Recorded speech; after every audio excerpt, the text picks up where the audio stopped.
this works.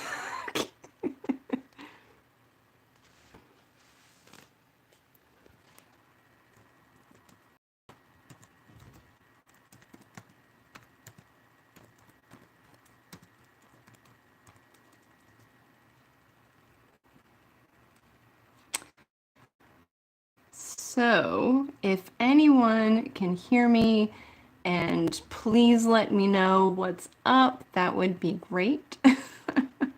Because I think I'm just doing this all for myself, and instead of making yarn like I want to, I'm just dealing with YouTube. So frustrated right now.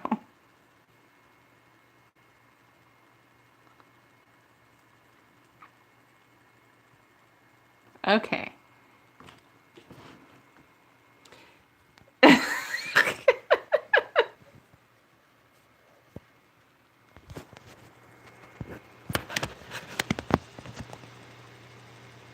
Oh my goodness. I'm so sorry, you guys. Please let me know if you can hear me. Oh gosh.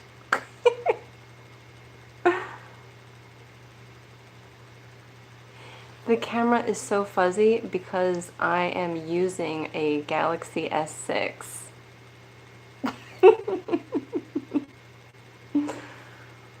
Oh my goodness. You know, it's working, and so maybe that's just, it's just going to be enough for now, I think. I might have to get my charger, but I broke my microphone a couple weeks ago. I dropped it on the hardwood, and now I'm using my old webcam again because I need a streamer's card for my nice 4K Canon camera, and I still haven't been able to get one. So Sunday is normally my day off, and because I've been working like 6 days a week, I was just totally shattered earlier, and I couldn't do anything, and so I waited to the last second to get this set up, and then I realized that I had problems with the webcam the last time. So the whole point of this is to just relax and make some yarn and do some crafting and just enjoy being alive and doing what we love doing. So I'm going to just grab my charger, but you guys can absolutely just get on with everything, so you don't have to wait for me. But I am going to be making more of this. It's a 3-ply merino sweater yarn with hand spun, and it's really tedious to spin because it's just plain white. It's nice to spin, but it's one of those things where I end up spinning so much color that doing just plain white for thousands of yards just not sounds like fun. So, whew, breathe in, breathe out. Just let me know if there are any other issues with the stream, because I do have the chat open on my laptop, which is behind my camera on my phone, so I can type responses and write anything that might be necessary. So I'll be right back.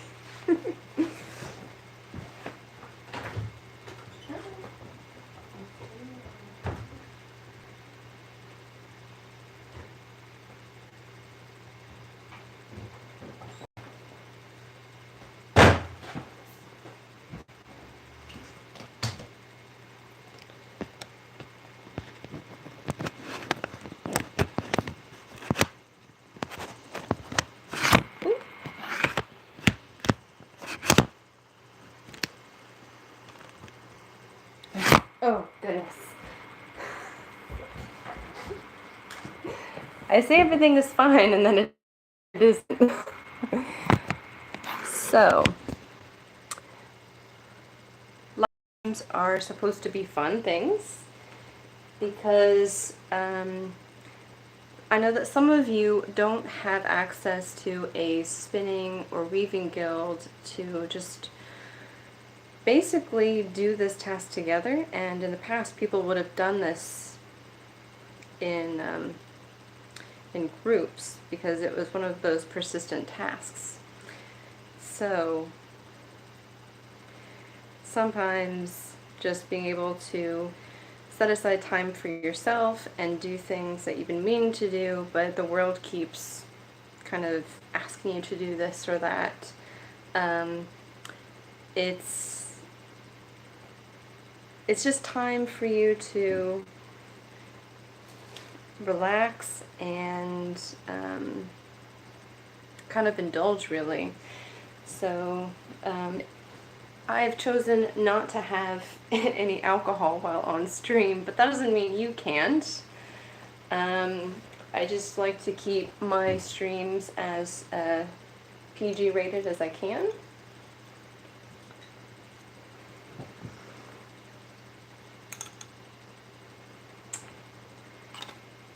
Because we sometimes have some young spinners in the audience. I like to be a good role model.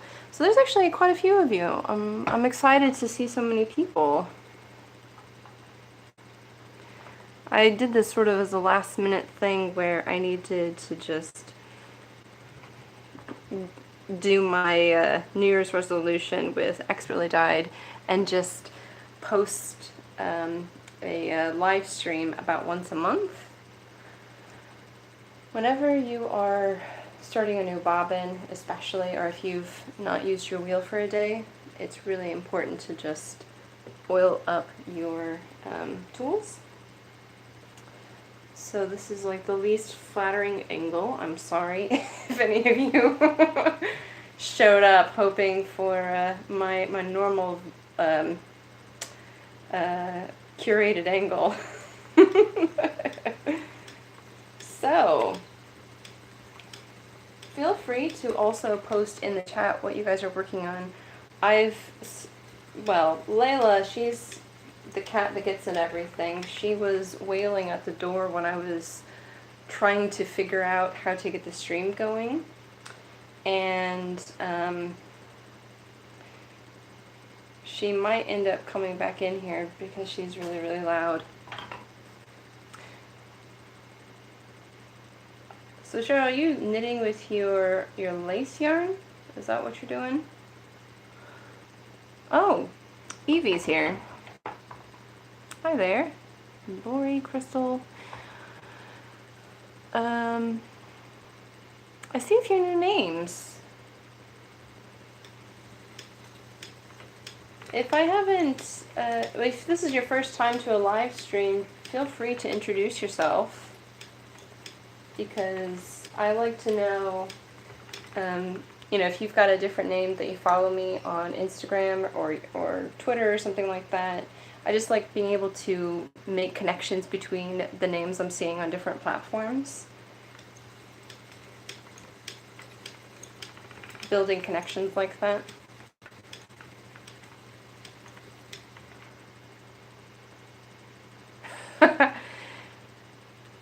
Yeah, seeing things from a new angle gives you a different perspective.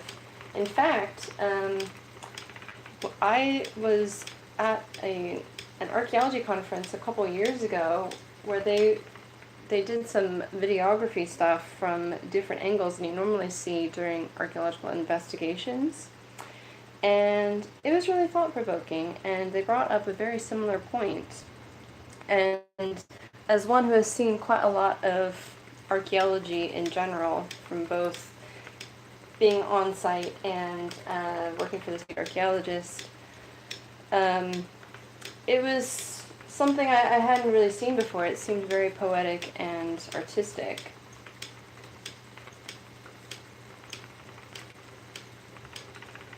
Now, are you a Rambouillet or a Rambouillet person, Crystal? This is like one thing that has always bugged me because it feels like it needs to be a French pronunciation, but every single time I've heard it spoken by an English speaker, it's always Rambouillet.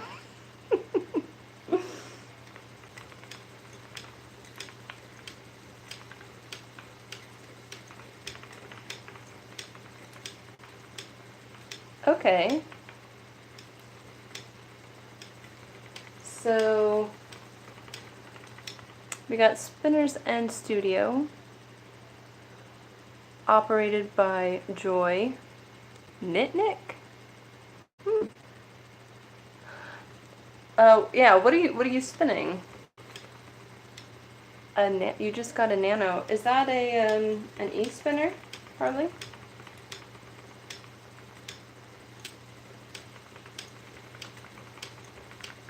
I swear it's not because I need glasses. I keep squinting at the text. It's just, with the studio lights, it makes everything really, really bright, and I don't have my YouTube set to dark mode, so everything's just white. Rambo. Oh yeah. My Rambo sheep.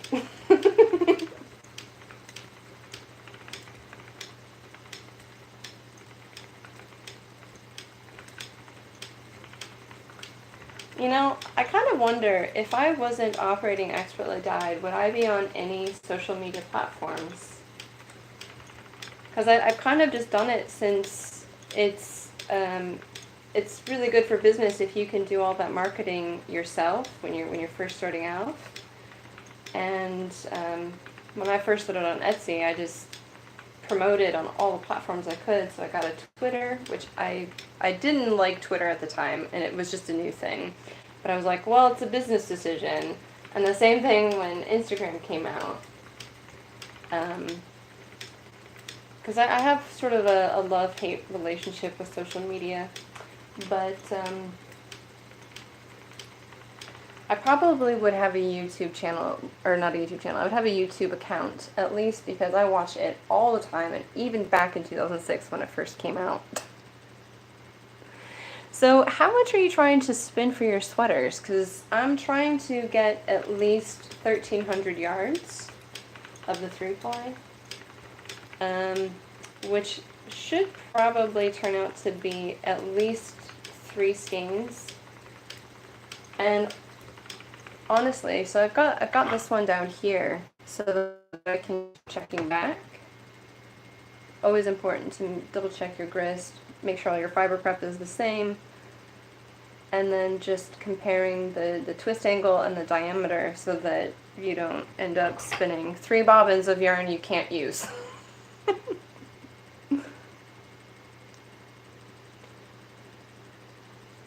Okay, Corriedale. I used to spin quite a lot of Corriedale back in the day, but it's really tough to find here in the UK. So I think the last time I really used Corriedale must have been about 2012 or 13. But it's a really nice soft wool that it's really underplayed. But I imagine it would make a really nice sweater.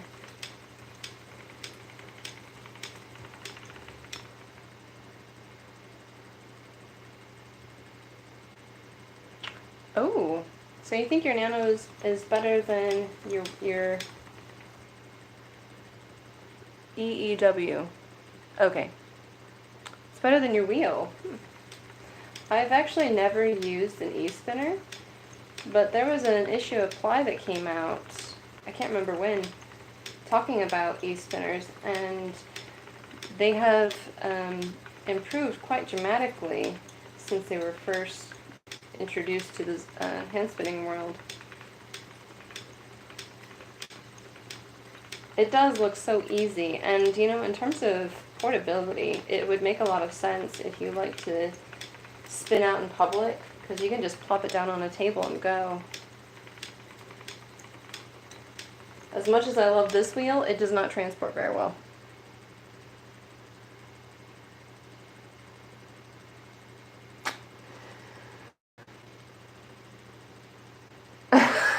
I love that.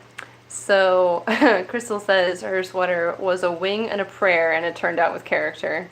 That's like probably the best way to describe a hand spun sweater. Especially when you're not accustomed to making them, because yeah, just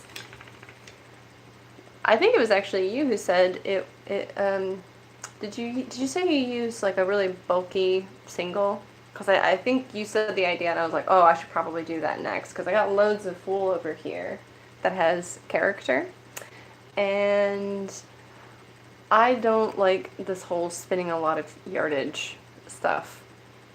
So 1,800 yards for a sweater, that's a lot. Yeah. I mean, I probably should spin some more than what is stated for the pattern I want to make, plus enough for swatching. But, oof. Does anyone else keep track of how long it takes for you to spin this much yardage? I did a weaving. It was supposed to be a really wide scarf. And then it was really stiff when I finished, so I thought, well, I'll just make it a table runner, and then I hated it, so I've been steadily reclaiming the yarn back for the last few years. But I think I spun 900 something yards, and it took me 67 hours to spin the 3 singles to make a fingering weight 3-ply. That was pretty close to 1,000 yards. I don't know. Maybe I just had more stamina back then. Yeah, I like the idea of a lumpy sweater.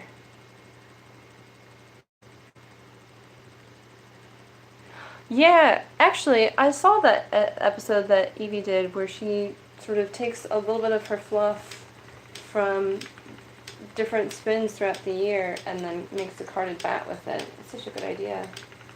Was that the dye staff episode that you did, Evie? I've been going back trying to watch other people's content because I basically took a hiatus from it because it's so stimulating for me that I want to come up with other videos too and do collaborations, but I just didn't have time with the PhD. So I've been trying to go back and watch some other people's videos. I found a couple of other fibery channels this morning, so hopefully there will be more fun stuff in the future, maybe collaborations.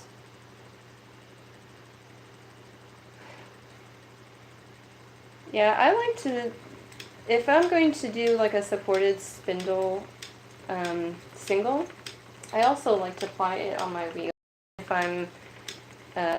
I end up overplying, just because it's faster and it's less awkward when I'm plying that supported spun yarn rather than having to do it supported again. I mean, I suppose it could, but I do have an upcoming video where I will explain all of this stuff, so if it sounds like, if it sounds really confusing, it's really not.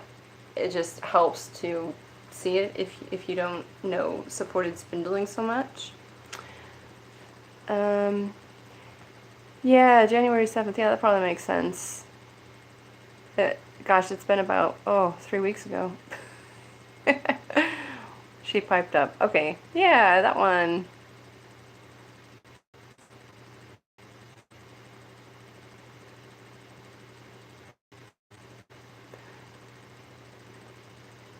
Yeah, so supported spindling was one of those things that made me feel like a total beginner in all senses of the word, because even when I transitioned from a drop spindle to the wheel, it wasn't as much of a hurdle as going from a spindle to a wheel and then back to a supported spindle.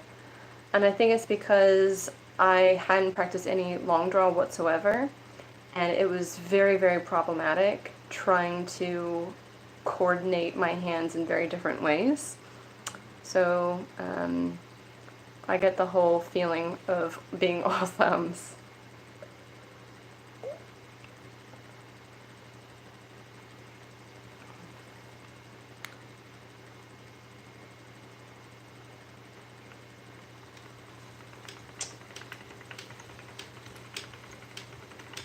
I had one of those moments. I was making a really, really inexpensive costume for Halloween several years ago, and I had just discovered how wonderful it was to knit with wool. But I didn't want to waste a bunch of wool on a Halloween costume that was literally going to be for the day and probably ruined by the end of the day. So I used acrylic, and I basically got to this point where I knitted a piece of fabric like this big, and then said never again. There's no way.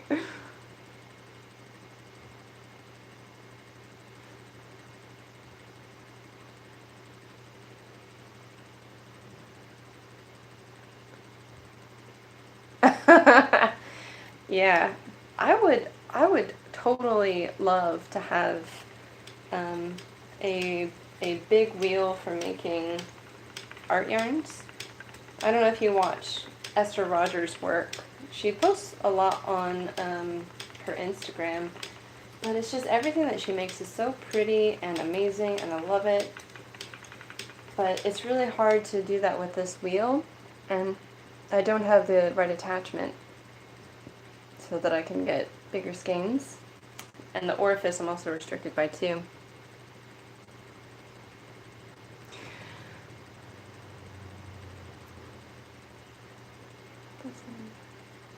I have less trouble with energy. Oh, yeah. I pretty much exclusively like double treadles. I've got an Ashford traditional that's a single treadle, and I just dislike how hard it is for me to make yarn on it. It really does change the consistency of your yarn when you have a double treadle versus a single treadle, and it takes practice to go between the two seamlessly, and I need the consistency of being able to just sit down and go. Some of my guildmates have this theory that Ashford traditionals are designed to suck up wheel oil.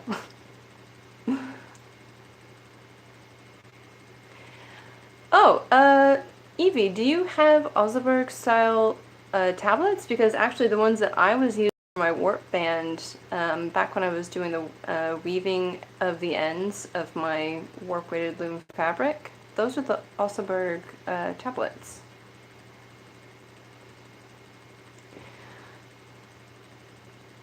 Oh, right. Yeah, so there's a tablet weaver. I'm gonna mess up the name.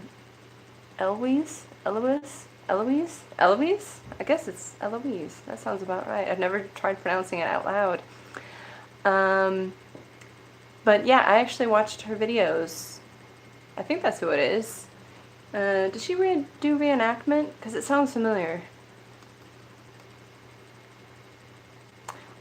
Yeah, Rachel, I am going to dye this after I finish spinning it, and it's actually nerve-wracking dyeing your hand spun, and even more so when you've spun so much for a project. But I did my partner's hat. It was like 200 yards of supported spun yarn, and I loved that. It turned out great.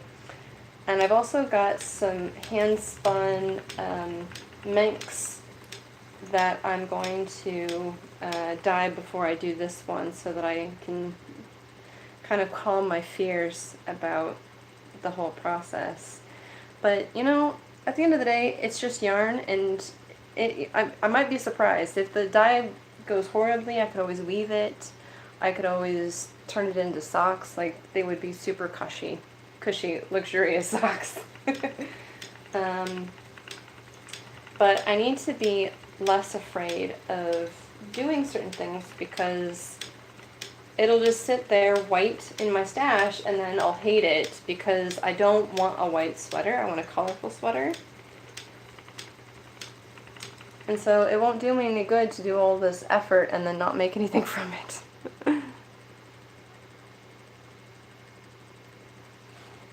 Ooh, I missed a couple of comments. Oh, yeah, that's actually a good point, Lori.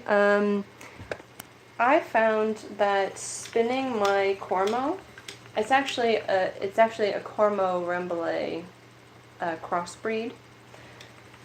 That is absolutely perfect with a supported spindle. And if my laptop weren't sitting on top of the box where my spindle is living, then I would get it out and show you. And I have found that actually some wools are really, really great spun supported.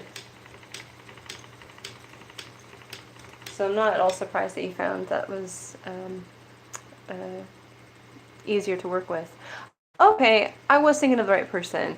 Yeah, I watched a lot of her videos and was totally smitten with the idea of making tablet bands, and then I didn't have the time then because I was looking for work, and I don't have the time right now because I'm doing a lot of other projects at the moment, but I would love to learn how to properly tablet weave.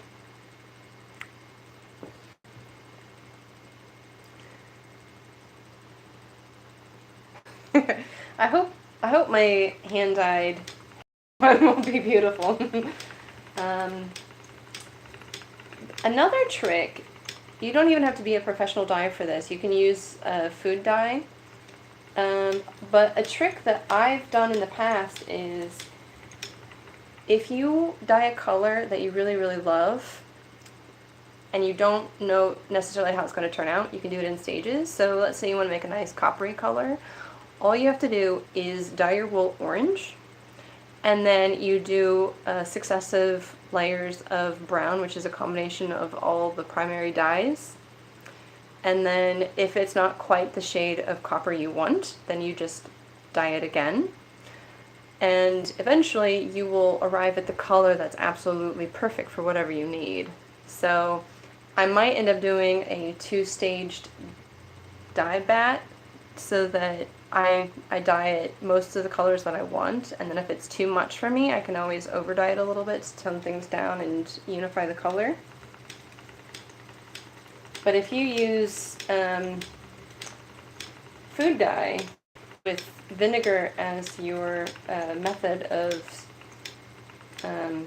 setting the color, then you could just spin white wool and end up with a wide variety of yarns afterwards if you like that look.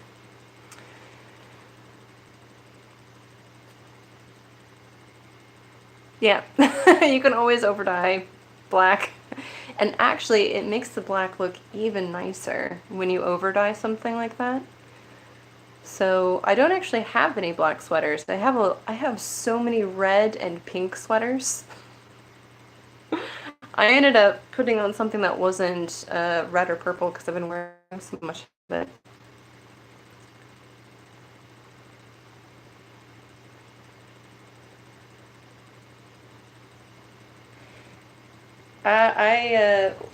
On Friday, and I don't know, there's a friend of mine, she did an all-binded hat with a braided trim on the rim part of it, and I loved it. It looked so modern, and so I started watching videos on all binding on Friday, even though I was sitting there making bats at the same time. So I couldn't actually do the tutorial, I just watched it. Does anyone else do that? Or you're doing something completely different, but you watch tutorials anyway? That's so weird. Is anyone weird like me?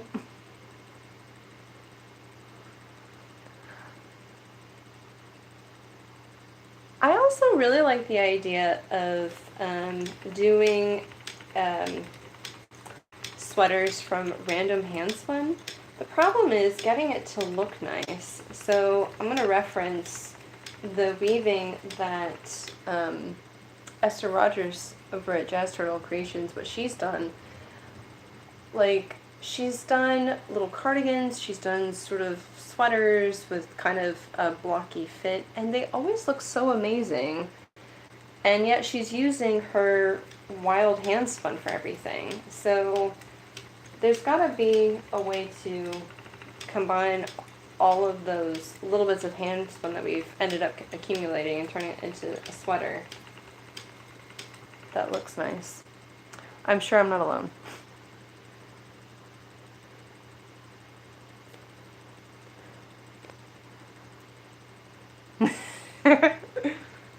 Okay, it's good to know I'm not alone on that front. We all watch tutorials while doing other things.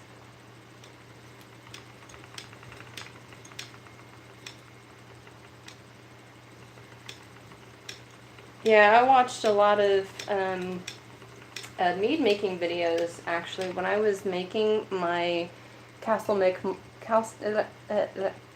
my Castle Milk Morit cat blanket, because I think I had about 750 yards and I was just doing garter stitch for the blanket.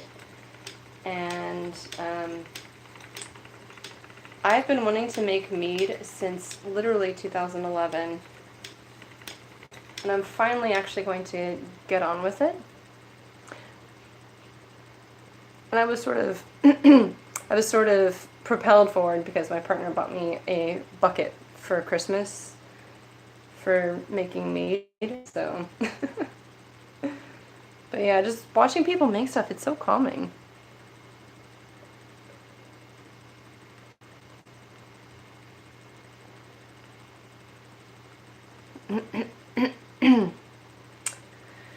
I've also got some sewing projects. I've been wanting to share more of it because I watch a lot of other YouTubers outside of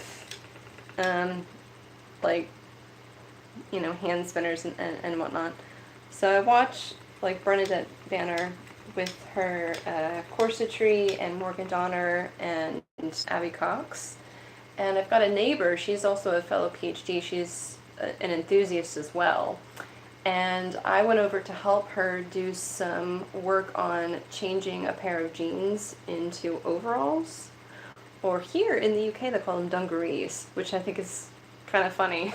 Because they also call vacuum cleaners Hoovers, even though that's a name brand. But Americans, I remember calling tissues Kleenexes, so there's that.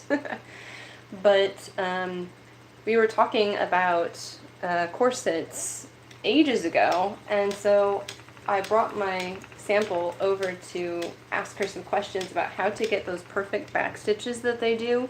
Because whenever you see them doing these videos, they're like doing these absolutely perfect little back stitches. I'm like, oh, I know how to sew. I started when I was 4. My mom was self-taught, and then I watched her for years, and I dabbled with all sorts of things, so couldn't be hard, right?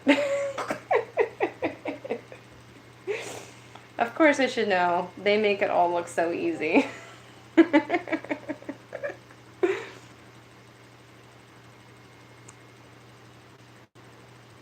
Ooh, yeah, Bolero's of various lengths, that would be nice too. The one problem with living in the UK is the summery months are still quite cold. So I remember the summer of 2016, I think we had about 1 week where the temperatures were in the 70s. And then that was it. It was just cold and wet and stormy. Oh my God. Hi, Lori. Oh, thank you so much for the donation. I didn't actually know donations were turned on. Oh my gosh. Thank you so much. I'm very glad that I've been spending all this time making those tutorials available, because I know that a lot from people I've randomly encountered in my spinning group here in the UK, they learned a lot of stuff from just watching those videos. So I initially set out to just have things available for people who couldn't just go and meet up with a teacher in person. So yeah. Oh, thank you so much. Oh my gosh, Bernadette has a book coming out. I did not. I sound like what's his name from The Room? I don't know why I'm forgetting his name suddenly. Oh, coveralls, overalls. Okay. I actually don't know the difference between coveralls and overalls. So is the Bernadette book going to be some kind of like corset book, or is it more just like 19th and early 20th century clothing. I know that Morgan Donner did something with circle skirts, which I love circle skirts. I used to be a figure skater when I was little, and the circle skirts always look great when you're spinning. And when you've got a lot of hip, that means there's a lot of skirt.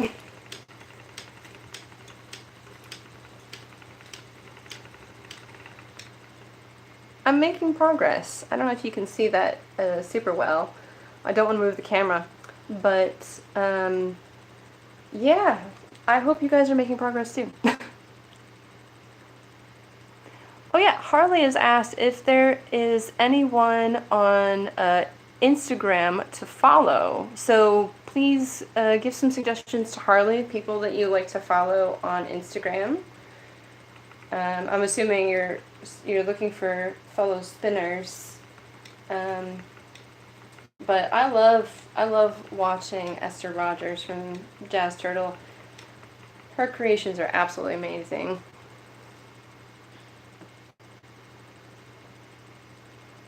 Okay.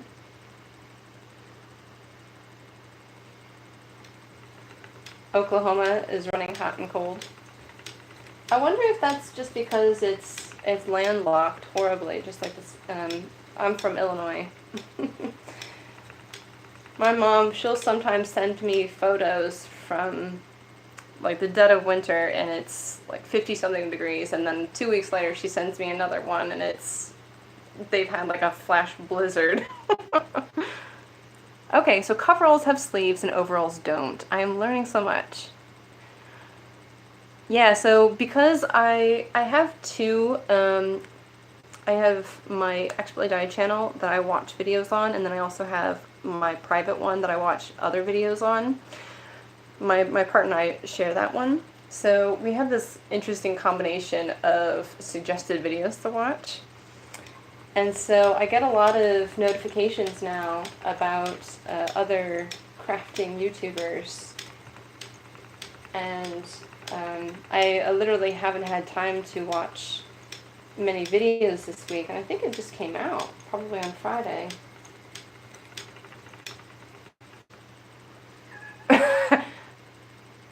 Yeah, Harley, it would be great if you followed me and Jillian Eve on Instagram. We've got,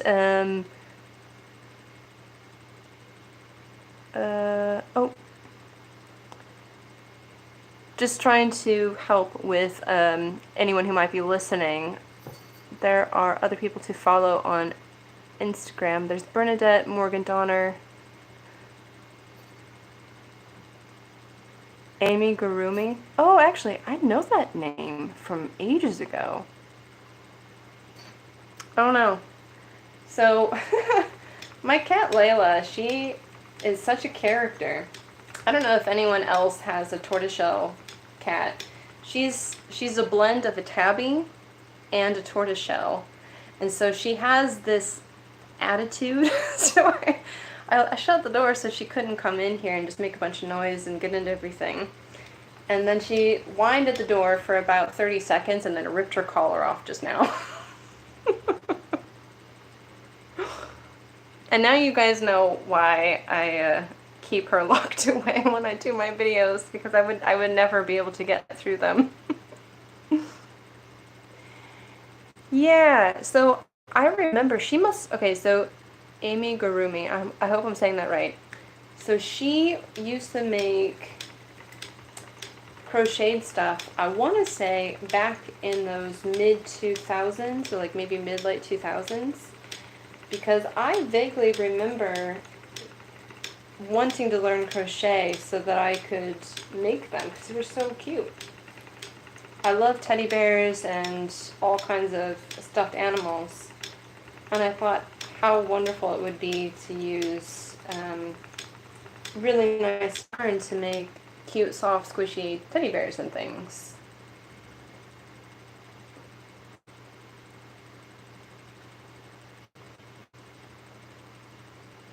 Oh gosh, it does sound like a name.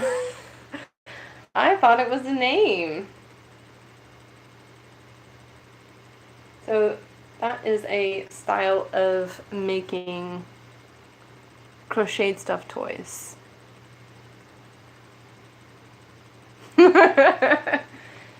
See, I'm learning stuff, you guys. And you know, to be honest, I would not have learned this if I was just sitting in the front room doing this by myself.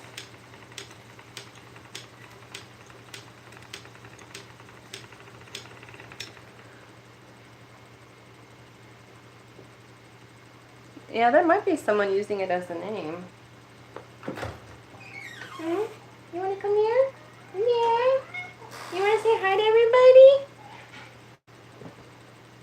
Here she is. In all of her kitty glory.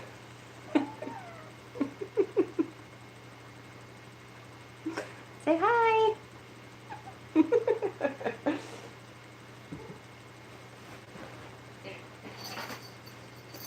that back on you. I'm so terrified that she's going to get out of the house one of these days without her collar on, and then someone will take her home because she's so cute.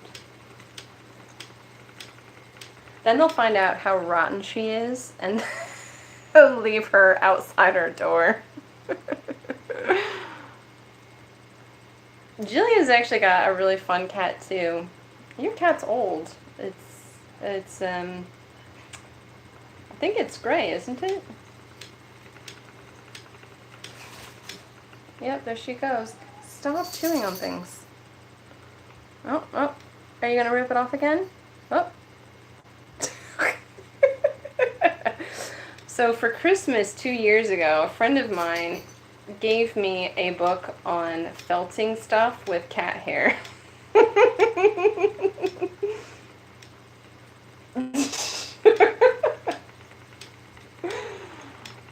I'm kind of a crazy cat lady because I sing songs to her all the time. But she gets really bad separation anxiety, so it's got a calming effect on her. So it's mostly for her house. Okay, that was the first strip done. Woo, making progress.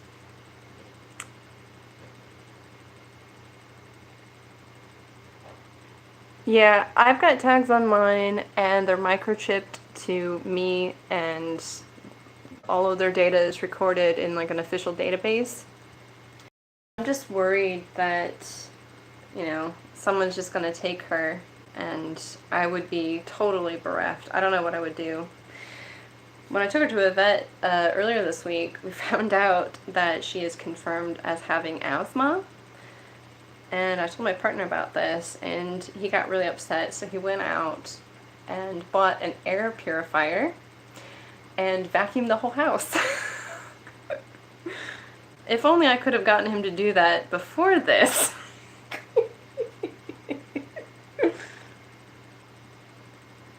He does a lot of the cooking, but he's like one of those stereotypical artists where he thrives in chaos. But her having a little cough is enough to make anyone change their habits immediately.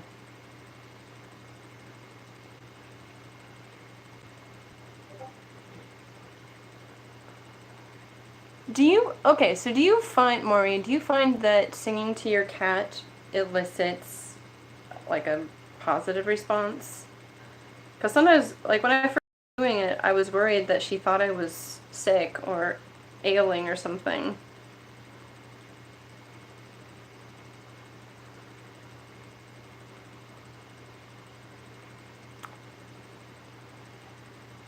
Okay, so I would imagine that gray, was it a Russian blue cat hair yarn would look really pretty.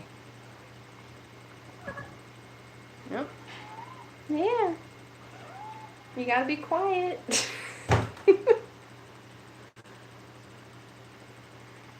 Oh, Lori, do did you see the interview that I had with Evie a couple months ago? It was later on in that episode where my Ashford Traditional, the drive band wheel, like the drive band on that wheel, she ate it. She systematically just like tore it up into tiny little bits and then ate the whole thing.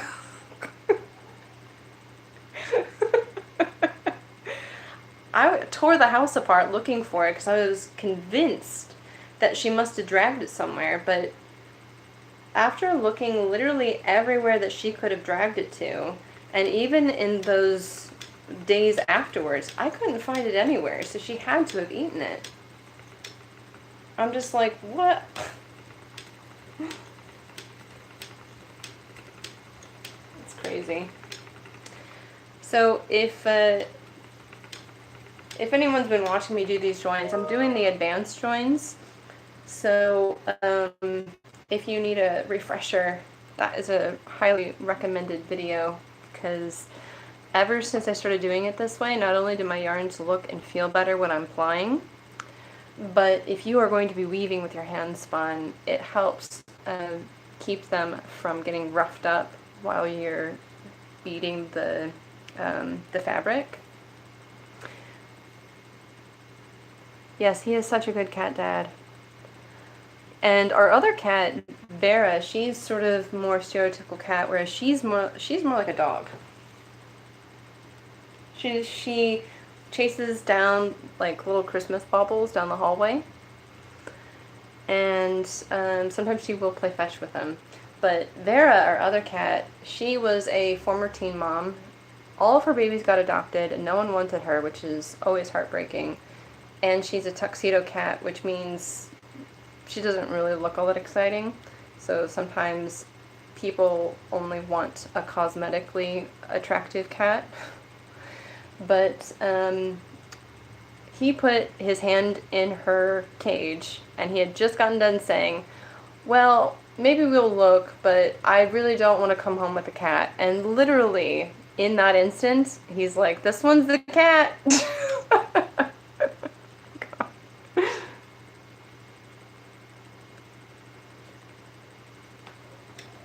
Yeah, so whenever my partner has to work during the week, she'll come running down the stairs when he gets home from work, totally ignoring me, even though I'm the one who fed her breakfast and everything.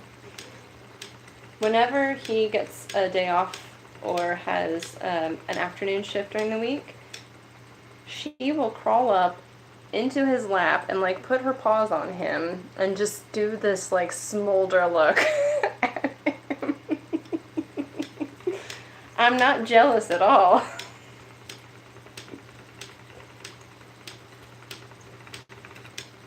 But that's okay. It's fine for us to have our favorites. She's definitely my favorite.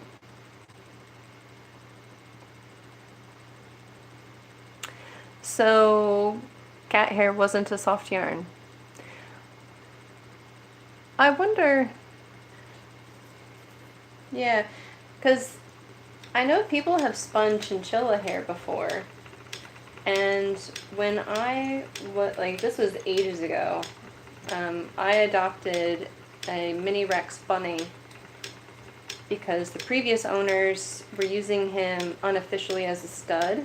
And I generally don't condone when people who aren't accredited breeders do that sort of thing, because it's an animal welfare issue among other stuff too. So I immediately took him. I'm like, I don't even care if I don't like this bunny. I just need to get this bunny out of this household.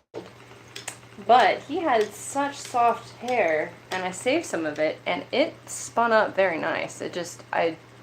Getting a lot of it, it would take too long to make yarn, but, and you know, bunnies are much smaller than cats, but I would have thought cat hair would make a nice soft yarn more like Angora.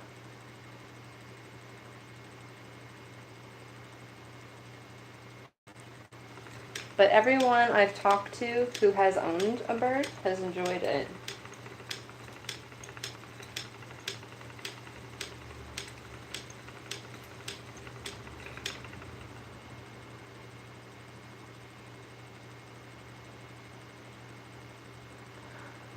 Oh, Vera is particularly pretty because she's got a little white mustache right here.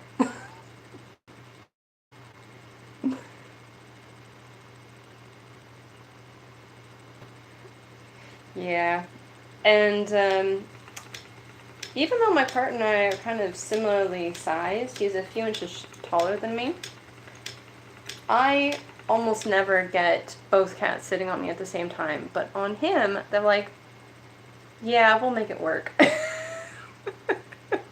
It's usually the after dinner, have some chocolate and some tea, everyone pile on dad sort of situation.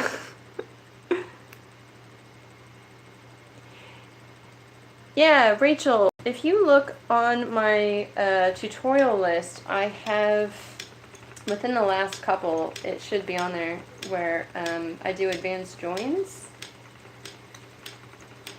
And it's something that will really level up your joins so that they look nice and smooth and even, and that they're strong. Because that's the key thing when you're weaving, and I hadn't realized this until I did my experiment yarn last year. I was going to go to Belgium for a conference because my experiment was accepted, and I learned through sampling that I had to be really, really diligent about the way that I made the joins. Otherwise, my warp was just going to fall apart.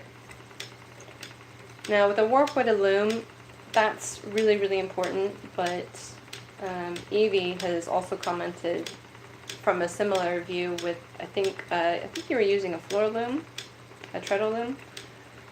So similar things apply, but just in terms of consistency, if you have like a project where you want really nice, smooth-looking yarns or consistent gauge, then having a nice join will help make your yarn look a bit more professional.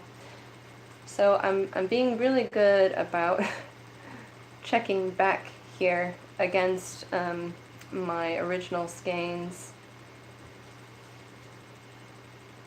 One of the things that happens when you talk a lot is your gauge will wander.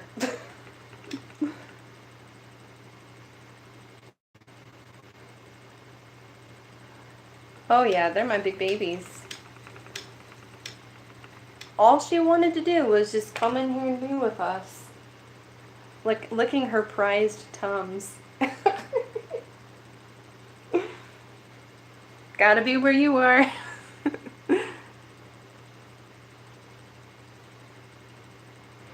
Oh, Maine Coon hair is apparently extremely soft and spinnable. That's cool.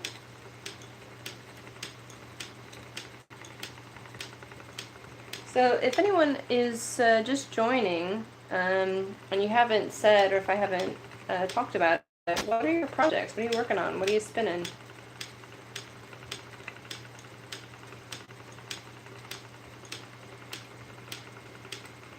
Has anyone tried Montadale? I posted that video and it seems like a lot of people haven't heard of it.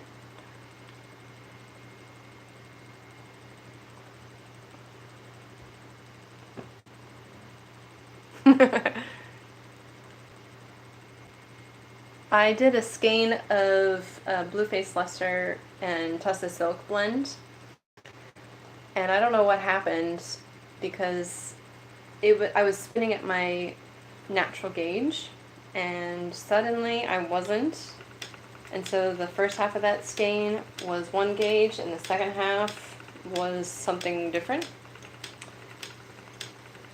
And so sometimes it happens even when you're not a beginner.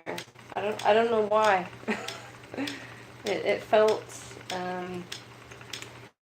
it's really bizarre because this yarn here isn't my natural gauge, but I very easily like to spin a heavy fingering or a sport yarn.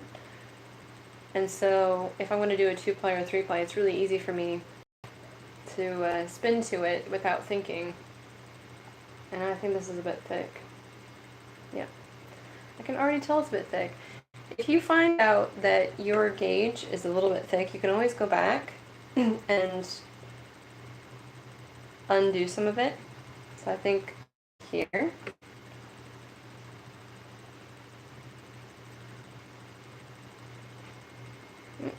Oh, goodness.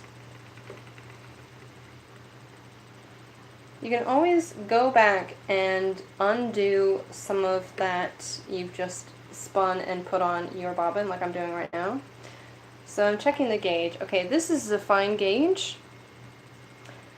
So from here forward, down this bit I've already spun, what I'm going to do is I'm going to throw in some extra twists, and then I'm going to just I'm going to unspin a little bit of this yarn and draft it out just a little bit. That way, if I thin this out now, while I'm paying attention to it, then I won't have a thick bit in my final version when I've applied this with the other two bobbins. There's no shame in going back and fixing a mistake as soon as you catch it.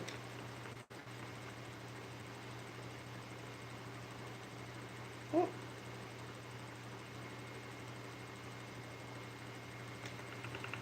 Bit tedious, but you know, I'm spinning like 1,300 yards.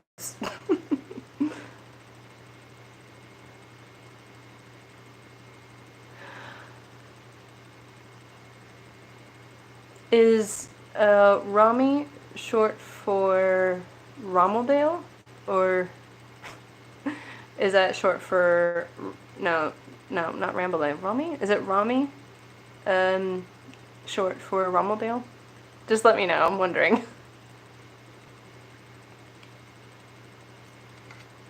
Yeah, I have to pay more attention whenever I'm trying to spin something other than my natural gauge. I was talking with Jillian about this the other day. You can actually lose your natural default if you practice other types of yarns. It's not a terrible thing because you can always get back to it. It might just take a little bit more practice.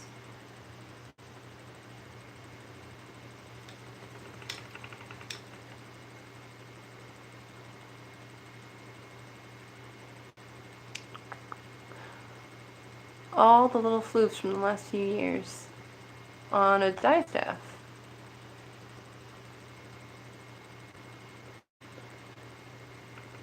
You'll have to tag us in. Esmecat. About the embroidery stuff. Even though my study period is earlier than the medieval period, I am curious how my yarns would look as embroidery yarns.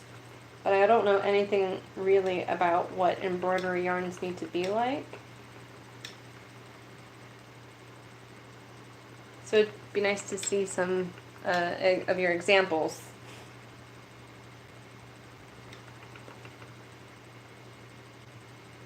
Oh, merino. You have a load of merino. Yeah, this is a load of merino. So over here, you can't really see it, but it's basically behind my wheel here. I have a mountain of wool stacked up, which is what's left of 3 whole merino ram fleeces that I washed when I was in the States. Esme Kitten. Well, whenever you post, that's another person to follow for those of you who are looking for other people you might want to follow.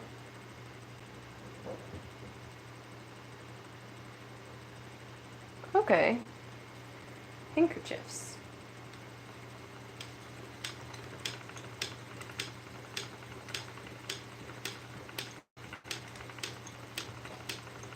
I sort of went wild when I bought this merino. It's all from the same ram over the course of 3 years of his life. But But the reason why I bought it was because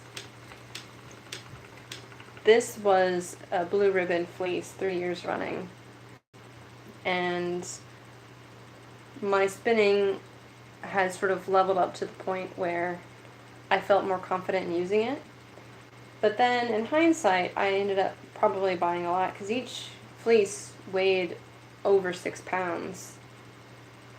And even though I've used it for lots of projects, like if you watched my crafting specific New Year's resolutions video, I had 2 little cardigans that I made using this yarn. The failed weaving project I mentioned earlier was using this wool.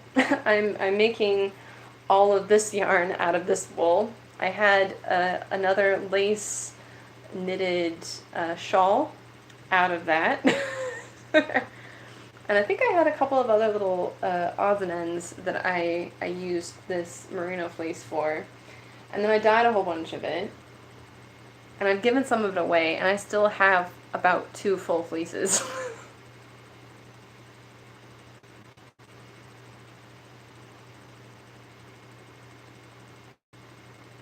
Oh, that's actually kind of neat. Tudorosities by Maureen does, late medieval fashion dolls with Tudor clothing and fiber arts. That sounds like an eclectic mix of things.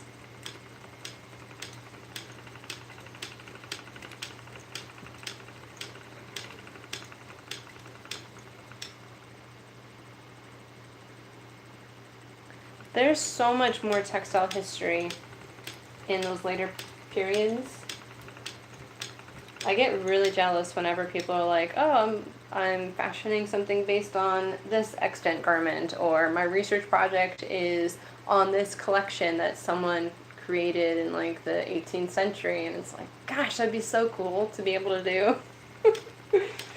When I was still living in the States, I lived in Urbana-Champaign, where I went to school for my undergraduate, and the Champaign County Museum actually had a huge collection of 18th century clothing, like 18th and 19th century clothing from the region that was just donated by some local families. It's also the location where the county museum was the same strip of the Abe Lincoln's political trail when he was going through Illinois to become a senator.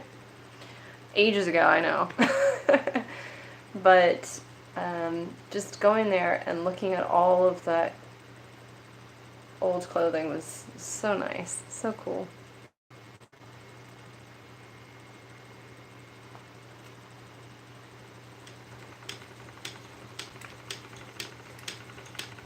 So I know the stream quality started off pretty poorly. Hopefully it's gotten a little bit better for you guys. I need to get a streamer's card for my my camera, because one of the things I'd like to do is do more up close shots as I'm actually doing this, because when I'm doing my videos for YouTube, like the tutorials, I will do some up close shots, but I don't do just close-ups for extended periods of time. And some people might find that particularly interesting,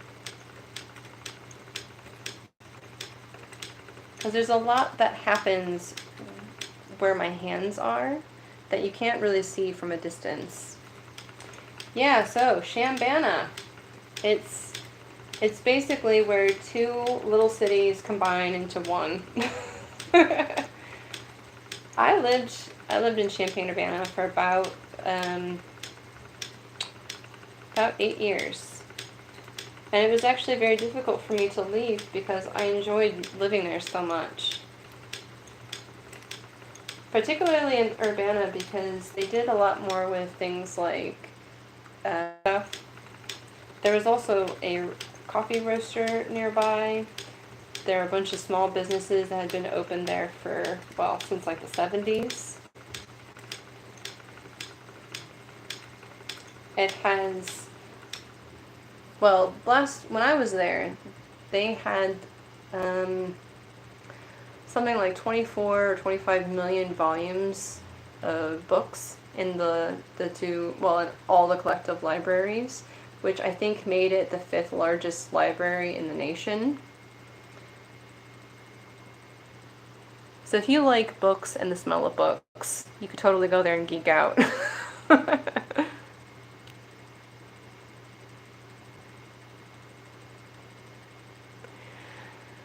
Wow, you must be really good at weaving and spinning, Maureen, if you're going to be making fabrics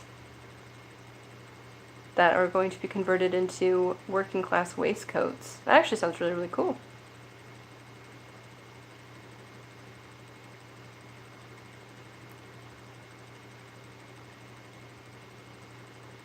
Yeah.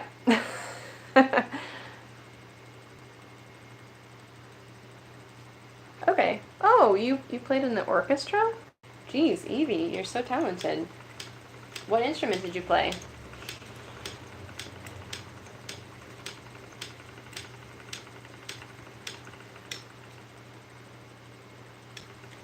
I really liked watching the Viking show. I don't think I could get it here in the UK, or at least not back when I was still actively watching it, because I think it was on Hulu, and Hulu wasn't available in the UK, so I had to stop watching it. But when I was in Copenhagen in 2018, they were talking about how the show developed with how research developed with knowledge of textiles and dyes, which I thought was a really great way to kind of bridge the gap between sort of museums and entertainment, and archaeology and entertainment.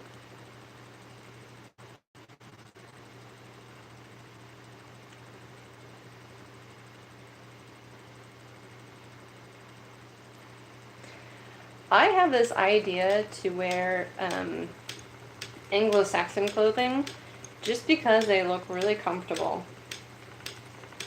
And maybe that's partially because during the pandemic I just existed in my pajamas most of the time.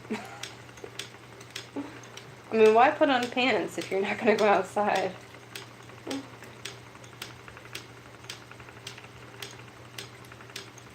But in terms of making clothing and using as much of the fabric you have for that clothing,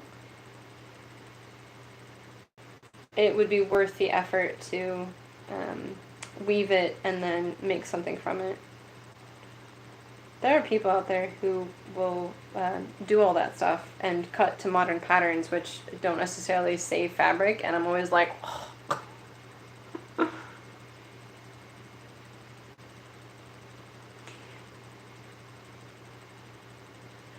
I actually need to get back to teaching myself the different twills.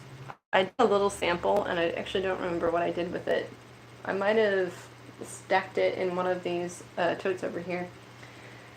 Twill is very confusing to weave, and I really struggled to find someone on YouTube that showed me how to set everything up in a very coherent way.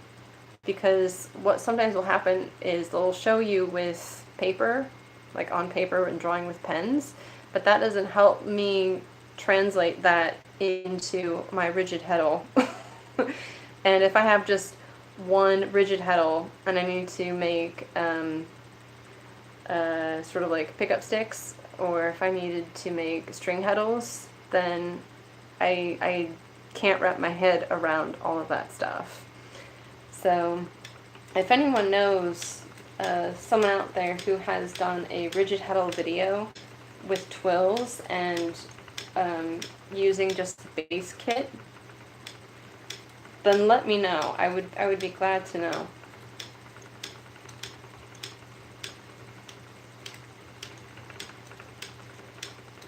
Most of the fabrics in sort of the Iron Age period of Denmark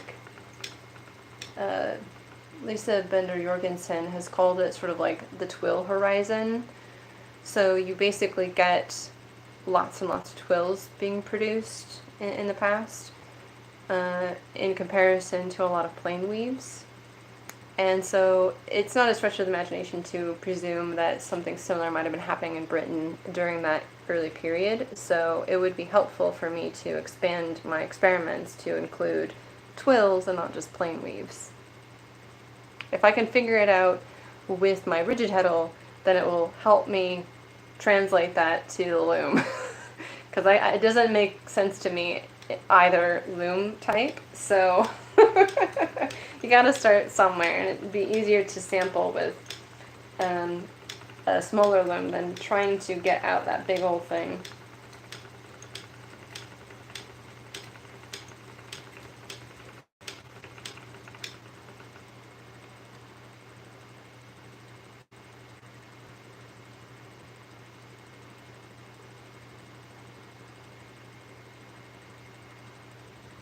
Twill sings music in your brain.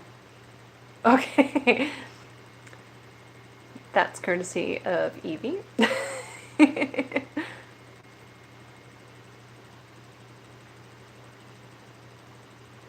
Yeah, I mean, that's one of the arguments for wanting to learn how to weave twill properly, is because the number of intersections between neighboring yarns are fewer, which means you can get a denser weave, which means it's warmer, which means it's more flexible in certain directions.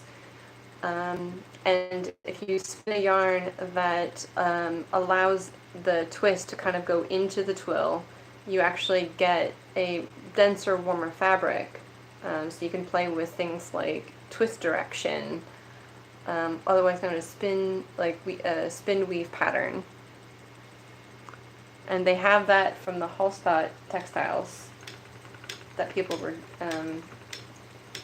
either exploiting it for the visual characteristics or also for the practical concerns.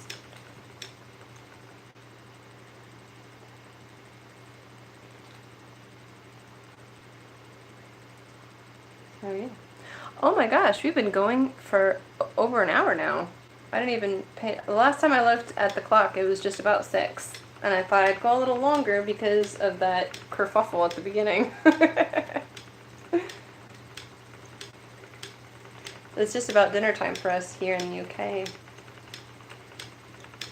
We're doing something very simple for dinner because I had no capacity to do anything else. Okay.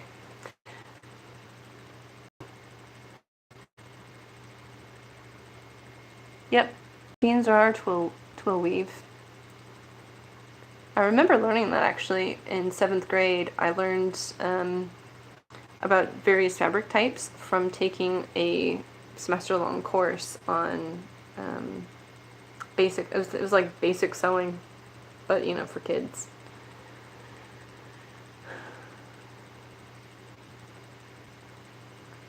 Okay. Well, next time I hope that I have all this stuff figured out. If I don't, at least I can stream from my phone now. I don't know why I was encountering so many problems. I think initially I might have, well, I closed out the tab to do my stream, and I don't know how to get back to that editing screen for the live stream.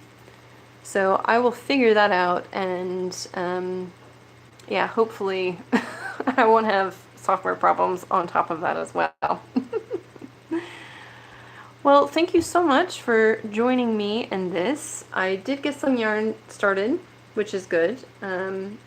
We talked quite a lot about so many different projects. I like to ramble because in the whole rambling process, I think of things I hadn't thought about, or it's been a while since I thought about it. And it sort of recycles those old ideas and makes them new and relevant again. So hopefully this was also good for you too in that way. And if anything, you just got to listen to someone ramble on while you got on with your own projects. So I'd like to do this again. Still aiming for about once a month. I will have 1 or 2 videos coming out next week. Depends on how long the editing process goes. It could just be 2 videos within 10 days. Oh, 10. I said 10 days. Oh, jeez. So, alright. Have a lovely Sunday. If it's late for you, I hope you sleep well. If it's early for you, I hope you have a great Sunday, enjoying your day and relaxing. And I will see you in the next video. So, lovely talking to you guys. Bye!